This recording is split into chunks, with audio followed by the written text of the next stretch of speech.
大家好，我是快乐君。今天我们来做一个快乐香辣虾。准备一小块姜，将一半切成薄片，另一半备用。碗中准备1磅虾，放入姜片，加入1瓶盖的料酒，适量的酱油，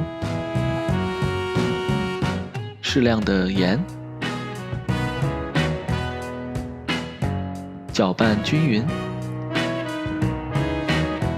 腌制15分钟，然后准备2根葱和之前的小半块姜，将葱用刀划开，切断，姜切片，然后切丝，把葱段和姜丝放入小碗中，然后准备几个干辣椒，用刀背压碎，也放入葱姜的小碗中。炒锅中倒入适量食用油，开大火等油热。这个时候把虾中的腌料先倒入小碗中，我们将准备好的葱、姜、辣椒一起倒入锅中，翻炒爆香。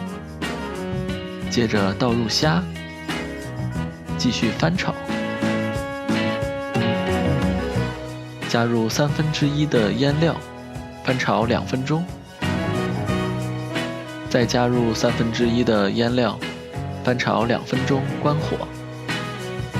将快乐香辣虾盛入盘中，香辣可口。上桌了，开吃吧。